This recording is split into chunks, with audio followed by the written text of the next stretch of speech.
Well, hello friends and welcome to Gamereactor Live. I'm Dora Haldursson, joined in the studio by Nick Holmberg. It is Friday, and as we do every Friday, we're going to take a look at the headlines from the world of gaming. Yes. From this week. That's for the first hour. The second hour is Destiny. Yeah, it's Thursday, as we like to call it. As you like to call it. Yeah, we'll play the new DLC that came out, The Dark Below. Join us in the chat, that's the easy way. Like, let us know there that you want to be part of it, and I'll play with you. I'm thinking we'll go through the new story missions. We might do a strike as well, if people are up for it. Yes. We'll see. Playing on the PS4, and you'll get Nick's username and everything. We'll get to that in a second. At the top of the hour. We're starting with news, and through the magical powers of the internet, we are joined by Bengt Lemne and Jonas Mackie. Hey guys. Yo. Hello. So I get some audio. Let's just start with Bengt. What are we going to talk about? Well, we are going to this is going to be something of a special edition of news because there's been so much news, particularly last weekend, announcements of games that we're just going to power through the entirety of it, and we're going to hit some highlights that we're going to discuss a little bit more in depth. But you know, I thought we'd be a little bit chronological about it and start where we left off last week, which was right before the Game Awards was about to kick off. So I thought we'd start talking about the announcements coming out of the Game Awards. It's so weird because it's been, I feel like it's been weeks now, but it was last weekend. Yeah. Yes, and you know, it was for many weeks we had no new game announcements at all almost, and then I think we at least have a dozen or so for this show. So the first news I like to hit is that the Fulbright company has announced something called Tacoma. It's showed a very cryptic trailer very briefly at the Game Awards, showing a space station on the moon. But of course we're excited because it's the makers of Gone Home, and we expect something brilliant out of them. But yeah, at least we got a name for that. We get a title for that game, and hopefully we'll learn something more. Mackie, can you maybe move your microphone slightly further away from your mouth? We're getting a lot of breathing sounds. Thank you. Continue, Bengt. Yeah, right.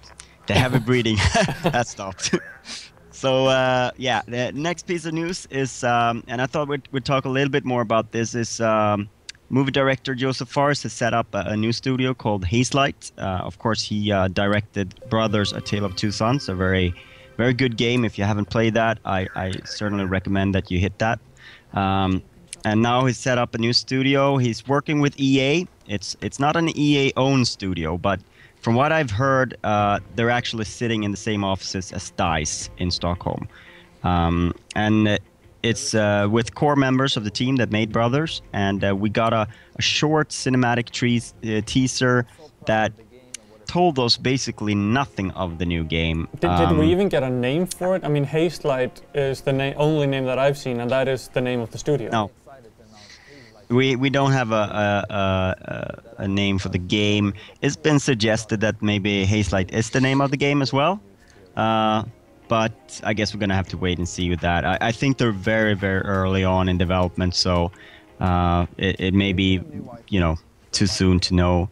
But Jonas, do you have any thoughts on this? Any insights? Not really. I don't think Hazelight will be the name of the game. I mean, then they would announce it. I mean, it's the name of the studio, I think. Yeah. And of course, it's really interesting. I mean, Fares has proven that he can make good games. So there's reason to be interested. Yeah. And I wonder if they maybe also use the Frostbite engine. It would kind of make sense since they're housed up at DICE. You can break all the walls just like in Battlefield. Yeah. I mean, they But the trailer really, I don't really know what to make of the trailer. I suppose it's some sort of road trip thingy kind of game that we're on, maybe with hobos hopping on trains and whatnot. I don't know. It's but it does seem to suggest that there's going to be some sort of camaraderie between those two characters, and that's going to be something central to the game. But you know. Yeah, it's hard to tell. Yeah, people doesn't really know anything. I mean, I've seen tons of speculations. Some of them are expecting like a new zombie story of some sort. So these guys are escaping the zombies. You know, I mean, it could be anything, really. Yeah. I think that the one thing that we can say is that it's not going to be like Brothers. That's for sure. That's for sure. And yeah, I'm excited to see where it goes. It's you know, as a Swede, it's nice to see these kind of perhaps a little bit more creative games come out of Sweden. Sweden has always been known for sort of the technical side of things, and but perhaps not artistically or from a design perspective, very interesting games. So. Nice to see a few of these sort of more smaller boutique games coming out of the Swedish industry. Yeah, for sure. True. I'm really looking forward to it. I had a very good time with. Well, maybe that's the wrong thing to say. I really enjoyed Brothers. Yeah. It certainly had a lot of things going for it, and I feel that it was just, you know, once you get to the end. It was one of the better payoffs that I've experienced in a game for a very long time. That you got towards the end of that game. Yeah, so for sure. Yeah, maybe it didn't make you happy, but it was great anyway. So another game that was announced is sort of been shown, but it was announced now that Face Punch Studios, the people behind Rust and Garry's Mod, are helping out with something called Before, and I felt that game was kind of awesome, the concept there. It made me think of an old Xbox exclusive that never made it out called BC, even though the graphics are very different. You know, I think that this could be one of those next. Obviously, Face Punch Studios have a great. You know, they really know what games are going to hit because what makes up. A hit when it comes to sort of open world survival and this kind of thing. So I think it's a good fit for them to take on this while doing Rust as well. Very interesting game and maybe a little bit of a sleeper announcement, something that's maybe people didn't pay too much attention about right at the show. Was there any talk of like how much resources they're going to put forth towards this project? Because I mean, Rust is still in early access and not finished, and I'm sure a lot of people are very interested to hear if they're actually gonna continue to focus on that game. Yeah, I mean, from what I understand, it's more like they're offering support to another indie team that had this idea and that started on this idea. So I'm not even sure that it's gonna affect Rust in any way in that sense, but. I mean, it's hard to tell. I think it's good for the people who are doing Before to get those kind of resources behind them, and if there's more people needed on the project, they can probably make that happen now, as opposed to before when perhaps that wasn't a possibility. So hopefully it's good all the way around. You know, Rust is one of those games that is in early access and it's been for a while, and but at least the feeling I've got is that it's getting updates and being worked on all the time. But you know, I may be wrong on that. But is there any gripes with that? No, Dory, it's just that a lot of people, especially with these open world survival games, are starting to you know, kind of get a little shaken in their bones, because as you see, DayZ has been now planned to be ready at the end of 2015. With the price going up. It's just, there seems like there's a lot of open world survival games in early access with a lot of people playing. And it's just, you know, I wouldn't want to see a trend towards them just staying in early access for way longer than necessary. Yeah. Yeah, I mean, it is certainly a real concern in the sense that it's small teams and there's a lot of things they have ideas for. And it takes a long time to implement them, you know, it is what it is. But I guess there are benefits to it and there are drawbacks, you know, but I mean, there's only one way to sort of stem that, and that is to not buy things in early access and wait for them to be completed. I guess, or be in a state where you're comfortable buying them and you're happy with what you're getting. But that is a tough thing. And of course, also keeping to a time schedule is kind of nice if you are doing that. That is something we're seeing a lot on early access that they're not doing. But let's move along. Let's not stay on this for too long. Another announcement made was the Banner Saga 2. Of course, the Banner Saga is a big hit early in the year on PC. It's also coming out on PS4. It's been announced, and now we got to see some of the first sort of bits and pieces of Banner Saga 2. Just a brief, short little announcement at the show. I think they had like a choir and an orchestra playing some of the music for that game at the show. Yeah, for the Banner Saga, and I mean that is. Yeah. I haven't really delved into a segmented list for games of the year, but I think the original soundtrack category, the Banner Saga, is close to the top. Yeah, I think it's certainly among those games mentioned there. I'm not 100% sure of those segmented lists either. We're still working on it, but it's certainly. I mean, it's Austin Wintory is one of the best composers in the game, so. Certainly worth checking out, and if you haven't played Banner Saga, that's a good tip for you. It's gonna hit more platforms. I don't know if it's been announced on even more platforms than, was it Vita as well? So, yeah. I think, yeah. So and I think it also, I may be completely wrong on this, but I think it may have been announced on iOS as well. I'm pretty sure that's correct. Yeah. So it's hitting a lot of platforms next year.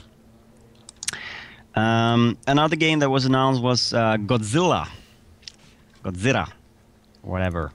It's coming to PS3 and PS4 next year via Bandai Namco, and it's Natsume developing it, and we got to see a little bit of a trailer there. Not perhaps the announcement I'm most excited about at the show, but maybe Godzilla will prove me wrong. I don't know. We'll wait and see on that one. A little bit strange that it's coming to PS3 and PS4 and no other platforms, but yeah, it is what it is. And here's a game that I thought we'd talk a little bit about, and perhaps not so much about the game, but the controversy that sort of was at the origin of the game. A game called Adrift was first shown at the show. It's coming out on PC, PS4, and Xbox One. It's being developed by 310 and published by 505 Games. And it's been described as Gravity the Game with Oculus Rift support. And, well, I gotta say the trailer sort of showed that that's not a description that's too far off. Yeah, so I hadn't even what's heard interesting. This went over my head. Yeah. So what's interesting about it is that 310 was founded by Adam Orth, and I don't know, do you remember him, Mackie? Is that the Deal With It guy? Okay. Yes, that's the Deal With It guy. That's the always online guy, the guy who worked at Microsoft and before the announcement of Xbox One, he went on Twitter and he said some things. Well, I think it was some things about rural America and not having proper internet, and it was also something about always online is. Yeah, that's right. And then he ended with Deal With It, and then he got fired, and then everyone wrote him. You deal with it. Yeah. Yeah. He lost his job, but he's back, and the game is actually sort of his way of dealing with that situation, and it's a metaphor for sort of being in this situation where you're adrift, where you're not really in control of what's happening to you, and your career or your life, which obviously that shitstorm turned his life upside down. I can imagine. So yeah, so So very it's interesting actually in like that it's respect. his idea and all that. Oh, okay, I didn't Yep. actually know that. This is a new studio that he's the founder of, and he was on stage at the show as well. I wonder. So, I wonder if it's very gonna have interesting always story. online. Well, I mean, it's on Xbox One, so yeah. But no, I would imagine that maybe not. But maybe there's gonna be some sort of joke I about hope there's that in an the game. Easter egg about that. That would be that amazing. would be that would be hilarious. Yeah.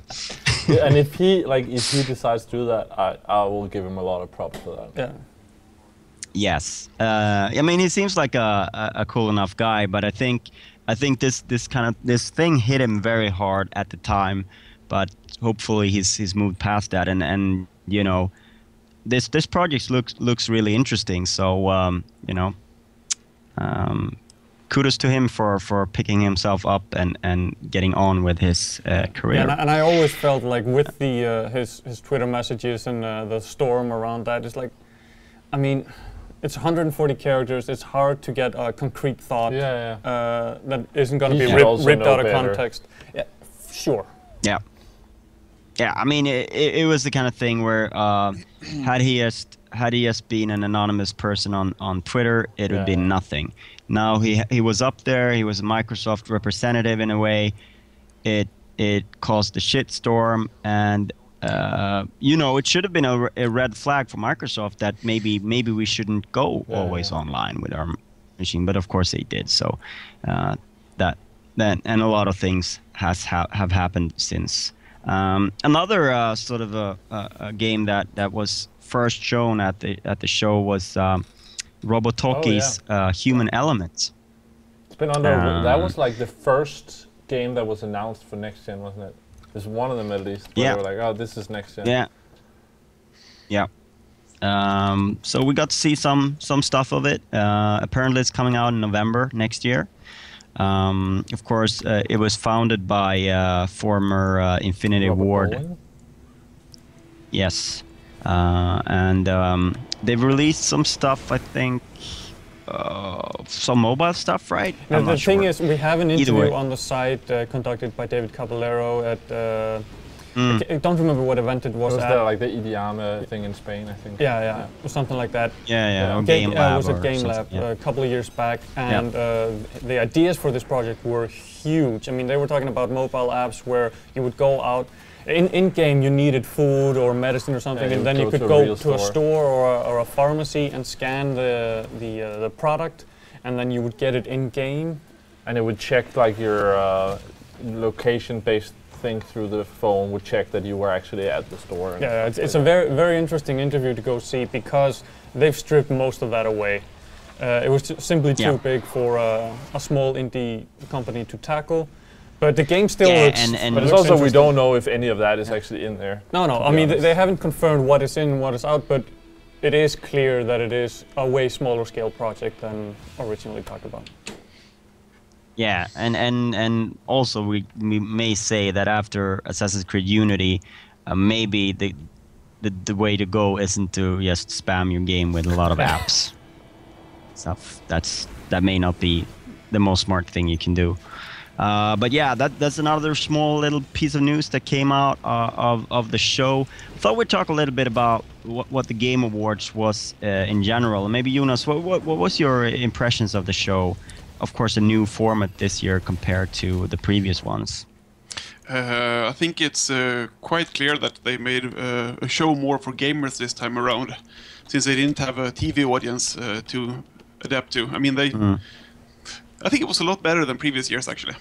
It was extremely long, though, wasn't it? It was a little bit I long. agree, Jonas. I think it was a lot I mean, better than previous shows. Yeah. Yeah. Same here.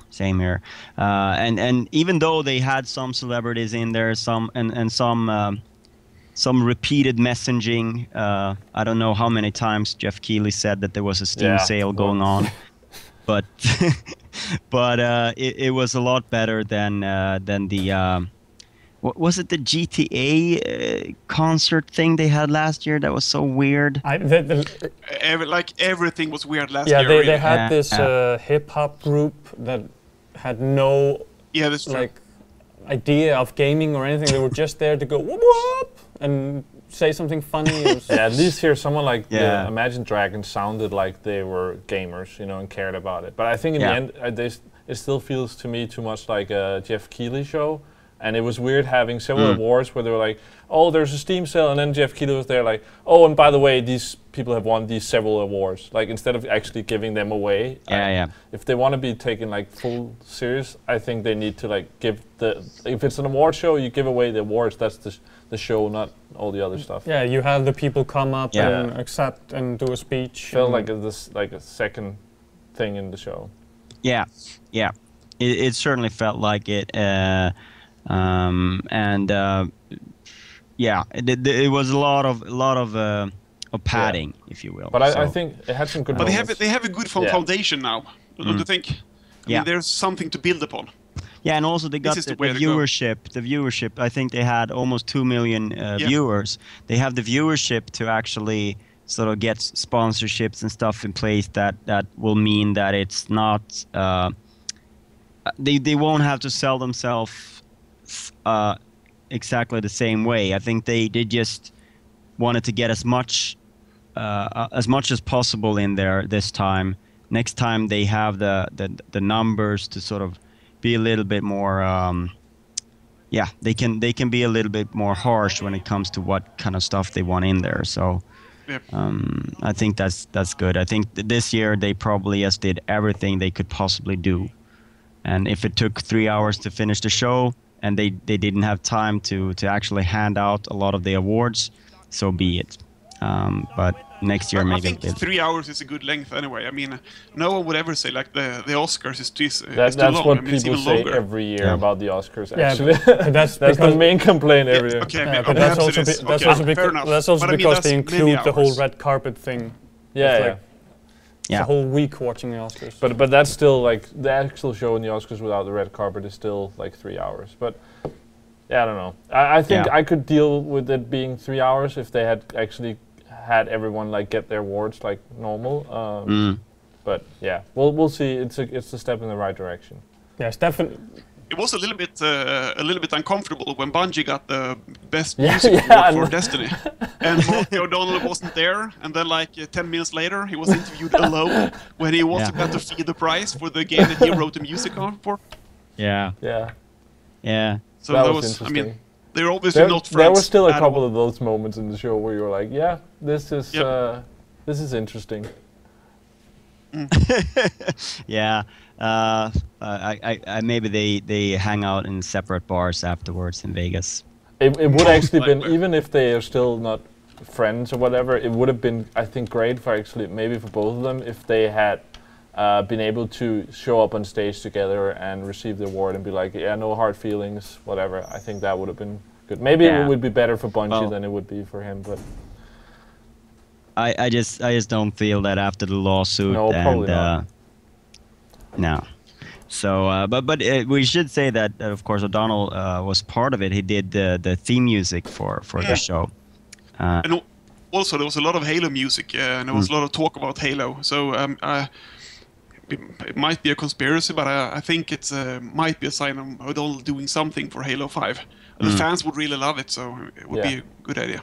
I mean, it would be surprising if he didn't, given that he's free agent now and he can do whatever he wants. And obviously, Microsoft have deep pockets, so get him on there. A couple of other things that happened. We learned that there's going to be a second playable character in Witcher 3 Wild Hunt. And we also got to see a little cozy play session with none other than Shigeru Miyamoto and Ei Aonuma, where they played the new Zelda game on Wii U on a small TV screen far away in the background that we had to squint to see. No full screen direct feed video of the new Zelda there, but a couple of things they talked about was they talked about Miyamoto confirmed that the new Star Fox game is going to come out next year. and that'll launch before Zelda Wii U. And they talked about the size of the map and the use of the gamepad. It was a little bit different, a little bit special, and it was the big finale. I think it was also just great to see those two guys sit there and play a video game. That was pretty awesome. Yeah, I mean, certainly that is. I think for the people, the audience of this show, it was a very special moment, and it was a good way to finish. I really love the part where they talked about the horse, that the horse would not run into trees because real horses doesn't do that, so it would automatically like run around. Yeah, that is all. Why doesn't horses? Yeah, why doesn't horses do that in all games? That's actually a really good idea. Yeah. I also really liked how it didn't feel like this was super rehearsed and that they had both played the demo 20 times to get it perfect, and you know, it's kind of when you're watching them, you're like, oh, what does this button do here? Yeah. Of course, that could also be rehearsed, but it felt more natural watching it. Yeah. I'm sure it was rehearsed, but I'm also sure that it wasn't really a demo. It was more like we're just gonna. To me, it looked like they'd sat down for like 2 hours and played, and then they'd cut that like 5-10 minutes out of that. What was the best parts? Yeah, maybe that's it. Because they were jumping around the level as well. But yeah. Yeah. Anyway, the game looks really gorgeous. Yeah. Doesn't it? Yeah. But I mean, I was a little bit shocked to see how empty the world was. We'll see. I mean, it will be an excellent game, I'm sure, but it was I'm pretty imagining empty. that's one of the things that will like be changed. It won't be that empty when the game is out. Yeah, hopefully. I mean. Yeah.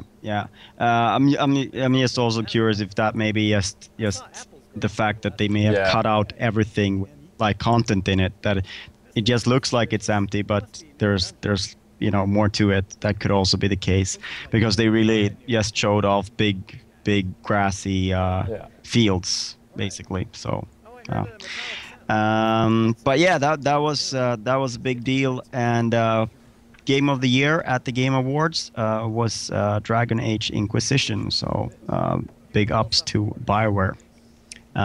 But we should move on because there was another big show over the weekend, and we are already over scheduled. Running past our allotted time here. Yeah, you don't want to cut into my Destiny time. No. But maybe for PlayStation Experience, maybe we can make an exception. PlayStation Experience, a new thing. Although I've actually been to PlayStation Experience more than 10 years ago, but Sony did present it as something brand new, and it's of course something totally different than the PlayStation Experience I experienced in London next to the ECTS back in 2003. This was a 2-day event in Vegas set after the Game Awards, where first there was a keynote. As always, Sony went more than 30 minutes over their time. That was so long. 2 hours. 2 hours. But they had a lot of announcements, stuff as and well. then, So. Yes, they had a lot of stuff. And 2 hours of announcements followed by 2 days of different various live streams on the various games. And of course, in Vegas, it was an opportunity to play those games for those attending. I thought we'd quickly move along and do some of the announcements here. Double Fine's Tim Schafer was on stage. He confirmed Broken Age Complete on PS4 and PS Vita. Day and date with Act 2 of the PC version. Obviously, they've made some maneuvers, and it's no longer first on Ouya on console. So good news.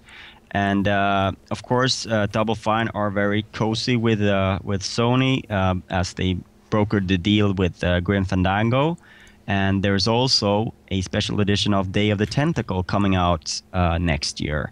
So more adventure goodness from the old Lucas Arts archives, and good to see that. I think it was expected, but nice to get it confirmed. The big announcement that we already talked about last Friday because it leaked was Street Fighter V that was made official, and it's exclusive to PS4 and PC They also announced that Street Fighter 4 or Ultra Street Fighter 4 is coming out on PS4 next spring, exclusive to PS4 in terms of next or new gen consoles. What do you make of that deal, Jonas? That Sony have partnered with Capcom for Street Fighter 5. They were talking about this exclusive deal beforehand, but I couldn't imagine it being something this big. I think it's a stroke of brilliance. Yeah. Street Fighter is a popular game. It has die-hard fans, but it still doesn't sell that much. But all the fans that Street Fighter has will buy a PlayStation 4 to play this game. So I think it's one of the better deals they could have made. Yeah, and of course it's also one of those things that it would have been very if Capcom are, because they seem to be looking to make exclusive deals for their big games now. It's you know, a lot of them. Deep Down is exclusive, and you have Dead Rising 3 is exclusive. You know, it seems like they want to make these deals, and to make an exclusive deal with Microsoft for Street Fighter 5 would have been insane, because the fighting scene is so much bigger on PlayStation. I would say. Both yes and no. I mean, but because of Japan, so they would basically give up if give up the Japanese portion of sales if they went with Xbox One for Street Fighter 5. But Microsoft would have to pay a lot more money to get this to get the same deal. But I mean, it would have been a really great deal for Microsoft as well, because it would really have increased the sales of Xbox Ones. Yeah, for sure. Yeah.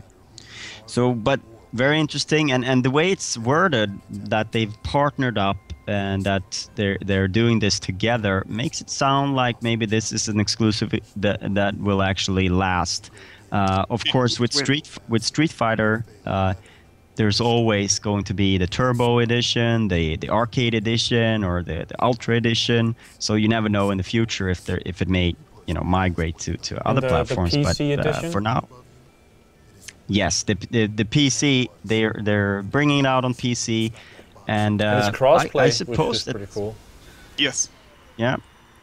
I suppose that it must be that Street Fighter has done pretty well on PC, and that is why maybe they're bringing it also out on thinking PC. some people who then have a PC and an Xbox, well, then they can get it on PC. Yeah. And I suppose that there's also a community there already. I don't know about you, Jonas, but it feels like it's maybe there is. Back in the day, they didn't used to be much fighting going on PC at all. But things change. Things change. Yeah. PC did have it. I mean, PC is more popular today than it was like 2 or 3 years ago. Yeah. There was a lot of console gamers that migrated to PC when the Xbox 360 and PlayStation 3 started to lack in the power department. Yeah. So I love the way they announced this on the keynote, that Adam Boyce came out and was like, "Oh yeah, Street Fighter 4 Ultra thing," and he was like, "Yeah, what did you expect? Something else?" And then waited with the Street Fighter 5 to later in the show. That was awesome. Yeah. That was very nice. Though I'm not sure that the leak it wasn't. It sounded on Ono like it was. They wanted to do some of the stuff at the event that's this weekend in San Francisco. Now they're going to show something else there. Some more. It sounded like they were actually going to show full-on gameplay at that event. Yeah, but it is a nice way to deal with it. Yeah. So next up, Giant Sparrow, the people behind the Unfinished Swan, are announced what remains of Edith Finch. And it seems like a sort of a mystery kind of game. We got a short teaser. It was part of the external Santa Monica project. Yeah, they're on a 3-game deal, just like that game company was. Yeah. So it'll be exclusive. I think it was only announced for PS4. I certainly felt that was something that is worth keeping an eye on and looking out for. I think it did a lot of things cool, interesting with the mood and the atmosphere of that game. So interested to learn more about that. For me, like Unfinished Swan and Gone Home has been some of my favorite games in recent years. To see those two smaller teams announced or show a little bit of their next game is super exciting. Yeah. Certainly. An announcement that sort of got a little bit of backlash was the fact that Square Enix came on stage to announce that Final Fantasy VII is coming out on PS4. Later this week, it was also announced that Final Fantasy X and X-2 HD Remaster is coming to PS4. So we're getting a lot of Final Fantasy next spring on PS4, but I think everyone was like, "Oh my God, they're announcing Final Fantasy VII," and then we're like, "Oh, it's for another something like this, I re-release." highly recommend reading NeoGAF or any like really hardcore gaming forums because people freaked out. Was like, "Oh my God, it's happening!" And then like 2 minutes after, like, "What is this bullshit?" And people got super angry. So it was like a double freak out. It was amazing. Yeah. I mean, they teased us so many years ago about the Final Fantasy VII remake, and it's almost as if they don't remember that they did that, and that every time they're. I wonder, like, I don't know. At least Sony in the US must have known that fans were not going to be happy with this. I wonder if it was just like people high up in Japan were like, "Yeah, we know you gotta have 10 minutes of the show is going to be this." And they were like, I don't think people are going to be happy with this version. It's like, no, this is happening. It's like, okay, if like it must be something like that. I think it's probably a result of the amazing amounts of Final Fantasy VII that have been sold on PSN for PS3 and PS Vita. This is probably the most sold digital game, even if you include all. Except for maybe Minecraft, but everything else on PSN, I think that Final Fantasy VII is probably the best-selling piece of game. I don't know about you, Jonas, but it's. I would assume that it is up there at least. Most likely, yeah. Yeah. So I think it's basically probably someone in a suit said, okay, this is a big deal because we've made this much money on Final Fantasy VII on PS3 and PS Vita. Yeah. But I think No. Continue, please. I mean, I think the problem is with announcing these things is they are somewhat watering out the Final Fantasy brand. I mean, it's Final Fantasy here, Final Fantasy there. They're removing some exclusivity from the brand. It doesn't feel that big anymore when you get it all the time, everywhere. Like in March we're getting Type 0 on PS4 and Xbox One. Then in the spring we're getting Final Fantasy VII, Final Fantasy X, X-2 HD Remaster on PS4. And we're still waiting for Final Fantasy 15 and kind of maybe hoping that it might actually come out late winter, maybe. And you have the expansion for Final Fantasy 14 coming as well. Yes. Which also will be a major thing. Yeah. And it's just it's migrating everywhere, and in a way it's nice, but I think something like 10.2, they actually are charging full price for that. I think it's 49.99 euros. Yeah. And that is, to me, I mean, Final Fantasy VII is of course not going to be full price, but it's going to be very expensive compared to what you bought on PS3 and PS Vita. It's going to be 16 euros. So, they're really putting, they're charging a lot of money for these. And Final Fantasy Type 0 is a full price game. That's a PSP remake. That they're pushing on new gen. So, they're really, if you're a die-hard Final Fantasy fan, you're going to pay a lot of money for remakes next year. There was also just that they had flown out, like, one of the guys from Japan for this. It seemed like, and like they made it look like it was a huge announcement, and then it was, I don't know. But maybe they're going to do, like now they're going to put this out, maybe they're going to do like a full-on remake, remaster thing in a few years, and then they can sell it another time. I mean, I'm always like it's the Cry Wolf thing with the Final Fantasy VII remake. I need to see it before I believe it. It's gonna come bundled with Half-Life 3 in a few years. Yeah, but they won't make the Final Fantasy VII remake. I mean, remakes never sell big anyway. I mean, it would cost them tons of money to remake all the graphics and make this really major game. It's like making a brand new Final Fantasy. So it is. It needs to sell as much as a brand new Final Fantasy. Problem with the brand new Final Fantasies is that they've sold less and less. So maybe there is a point where the expectations of what Final Fantasy VII remake and a new Final Fantasy where they sort of meet, and there is possibility for Final Fantasy VII remake. Maybe. Maybe, yeah. But I mean, one has to realize that there has been like Metal Gear remakes, there's been Resident Evil remakes, Halo remakes, and none of these has sold really well. No. I mean, yeah. Just.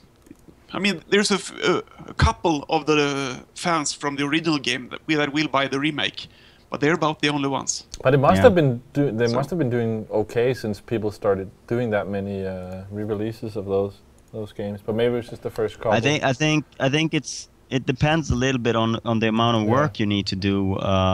Because I think with Final Fantasy VII, it will be like making a completely brand new Final Fantasy, and that is a massive project. If you can use some of the old stuff. It really started with like God of War and that sort of stuff, and that was probably not that hard to port.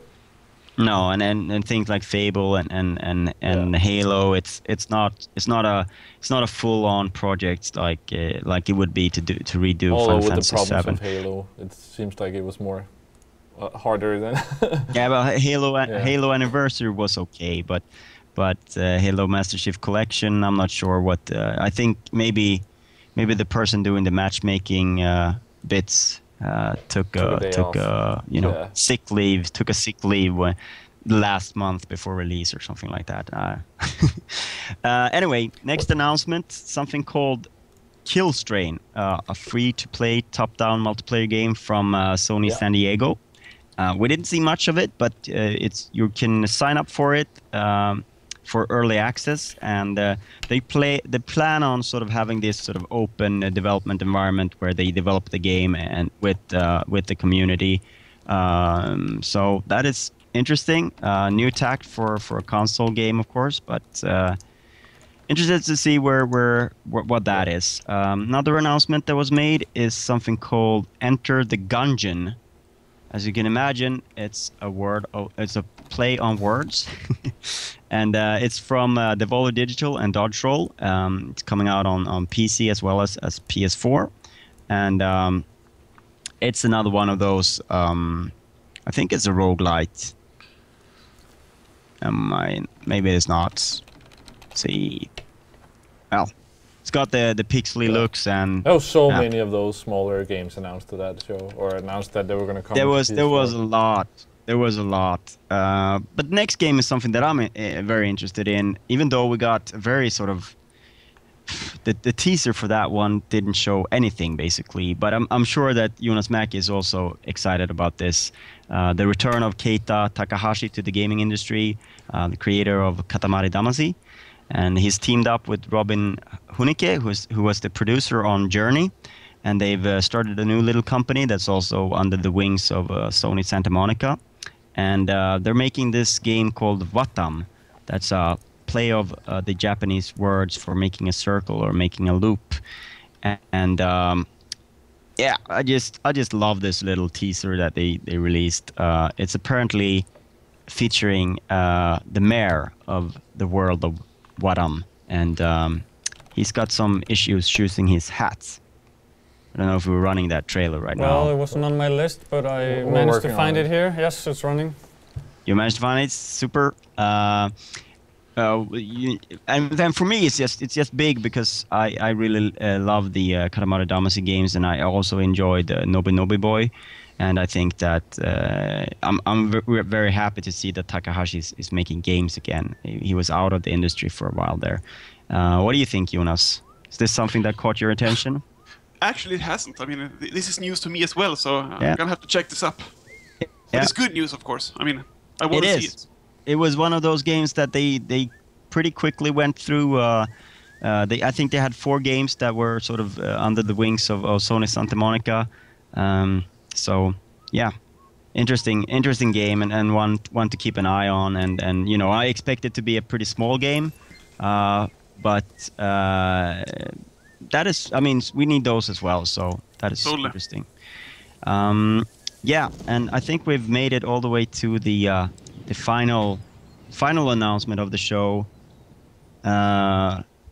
David Jaffe came on stage, and he made a little bit of a joke there, you know, that people may have been wondering what the hell he was doing. I was so disappointed that what he started tweeting about wasn't true with the God of War, but I guess they confirmed later that there is one on the way. Yeah, but he hasn't worked on that for a very long time. I think he only worked on the tweeted first. Like, while I was in London, he tweeted, "Hey, I'm working on the next God of War," and I was like, "Oh my god!" And then like some minutes later, I was like, "Oh no, I'm not." And I was like, "Okay, which of these are the trolling tweet?" I wanted it to be the second one, but yeah. Yeah, but it was a very interesting concept what he showed. Anyway, Drawn to Death, basically sketches taken out of a teenage boy's notebook, come to life in a sort of a free-to-play. I think it's free-to-play, not sure, but it's a shooter anyway. Yeah, third-person shooter. Yeah.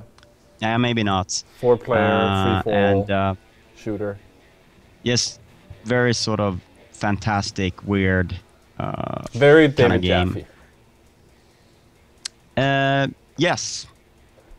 Pretty violent. And Is also, like saying? One of them, whenever he shot one of the guns, it said "fuck" on the screen, like every time, stuff like that. Yeah. I mean, it doesn't look like Sunset Overdrive, but it has some of the ideas from Sunset Overdrive. Yeah, but just more like violent and bloody and cursing and that sort of stuff. Yeah. But yeah, I think it looked okay. What do you think of the game, Jonas? It's hard to tell, but I mean, it's looking good, I guess. I mean, Jaffe rarely do bad games, so it'll be interesting to see.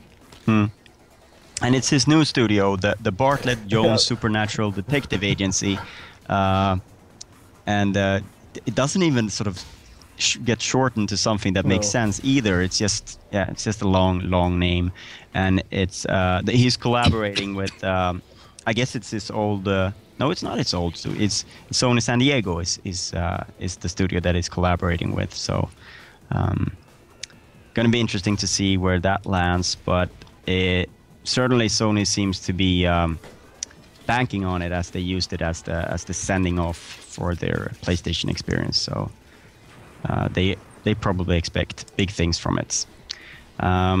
Of course, other things that we got to see at the PlayStation experience was that very long gameplay clip from Uncharted 4. Very impressive. And it was live gameplay because... Did you see his Bruce Straley's tweet afterwards? He was like, "Oh, no? I shouldn't have pressed the fall through the level button." I thought they were making some sort of a very sort of evil joke to Assassin's Creed Unity. Yeah, it didn't sound like it was planned, but I love that really showed that it was live, and even in spite of that, the game looks amazing. Yeah, it looks really good, and it looks a little bit like they want to bring it back to old Uncharted. Yeah, and they've taken some stuff from Last of Us, and it seemed like the environments are a little bit more open, and you can sort of take the direction you want a little bit more than the narrow corridors. And I think they wanted to showcase the AI as well. You know, it's always one of those things when you see a demo, like he knows where to go to get certain things to happen and certain conversations to get going. But if that's the level of ambition they have for the AI and the enemies in the game, that's very interesting, I think.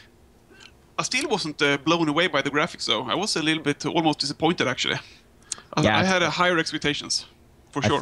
I think we have very high expectations on Naughty Dog, and that may be it. I think it looked good. It looked good, no doubt about it. I mean, but it didn't look like. I mean, there is better-looking games coming up.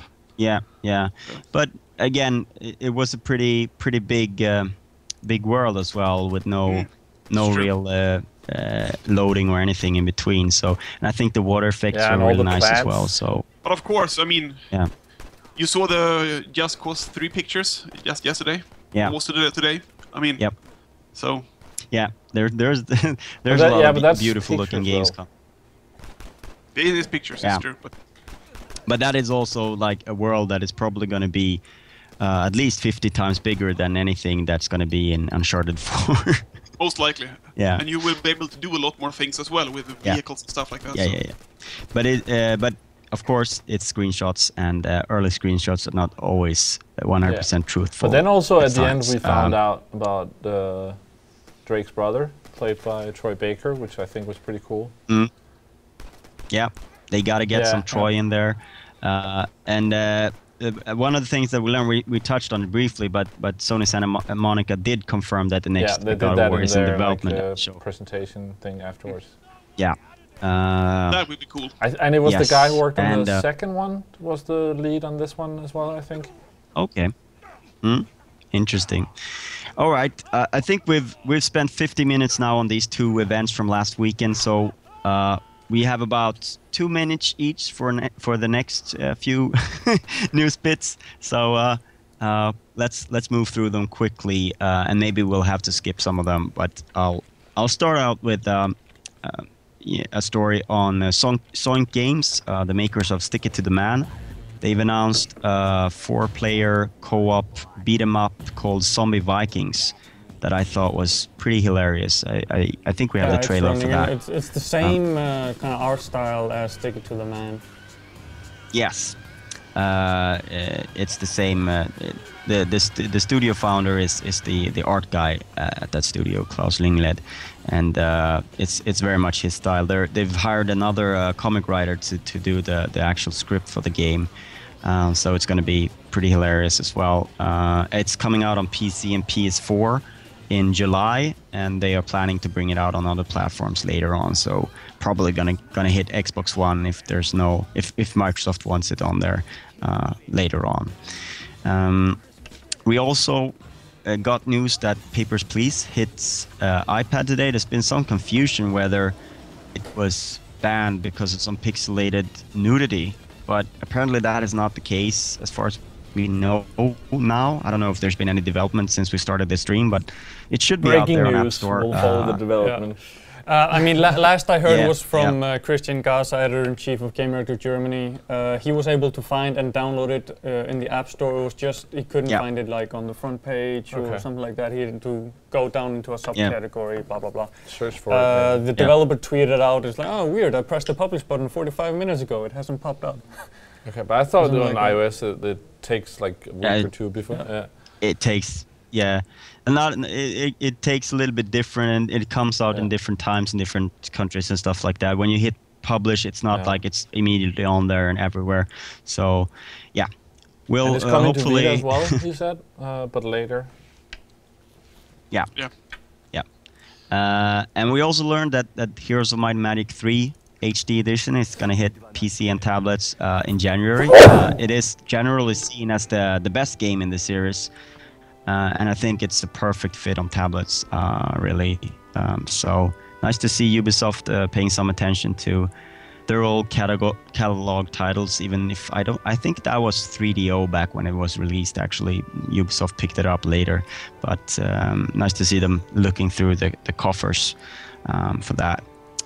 We also learned that there's a Theater Rhythm Dragon Quest game coming, at least to Japan. I'm not entirely sure it will come out here in Europe or in North America, because the Dragon Quest franchise has not seen that many releases here. So maybe one of these spin-offs, I find it kind of hard to believe that it would come out here. What do you think, Jonas?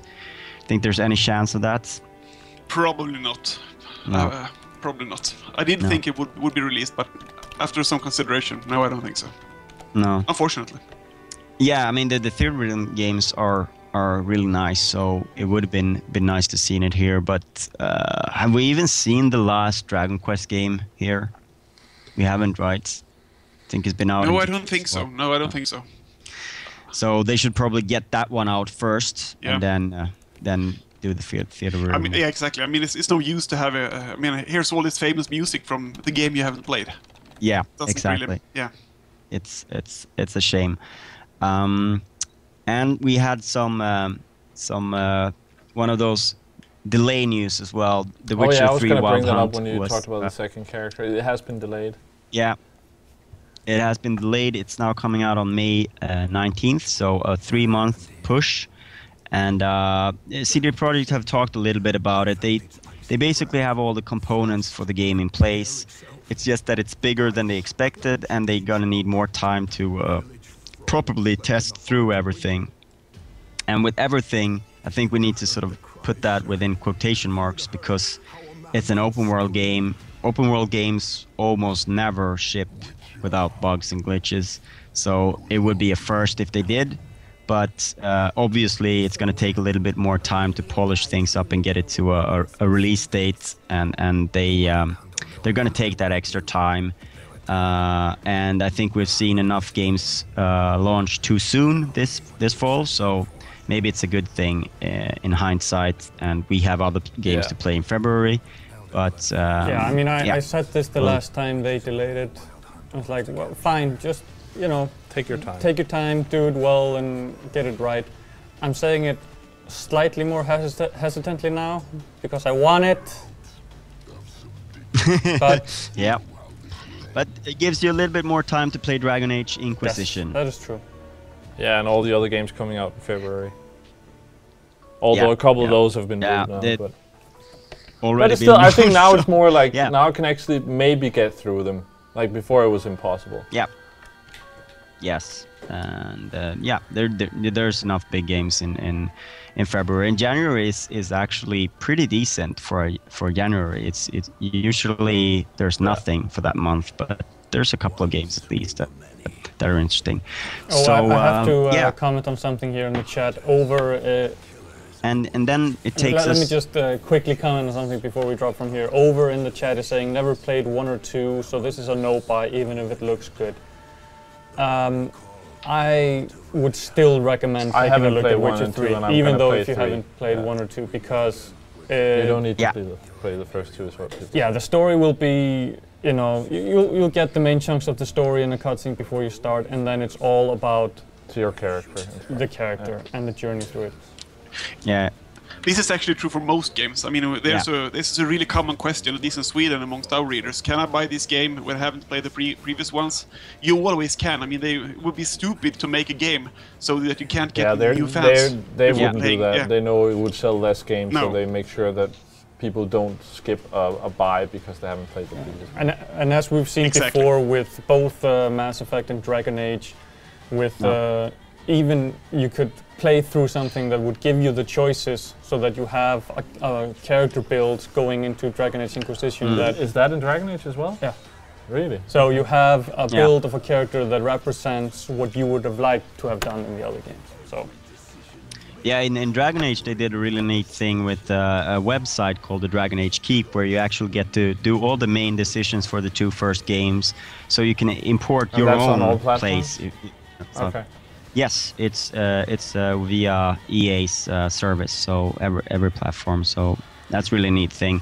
I don't think that The Witcher imports any decisions or anything like that. So it's just about knowing the backstory, and I even think that it isn't even that important. It's going to focus on the Wild Hunt.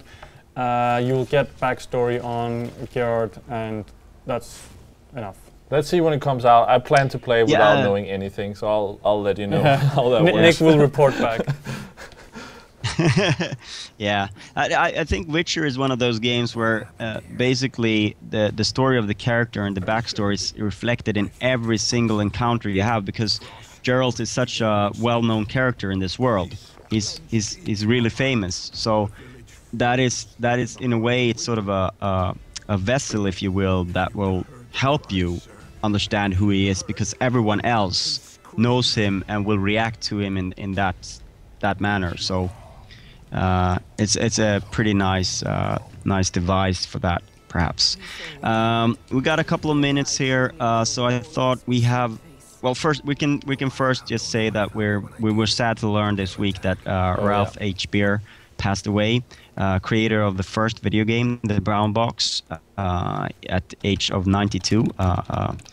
He invented a lot of different things, and of course this saddens us. And his legacy is what we're enjoying. I these actually days, read up on him over the week, and it's like apparently the Brown Box thing came out like in the 60s. Apparently already 10 years before he had built his own television, and he had pitched to the developers that like or like the manufacturers or whatever. Oh, let's just put a video game machine in the actual TV. I'm like, no. So like even before he actually made it as the first, 10 years before he already had the idea as well, to have it built into a TV.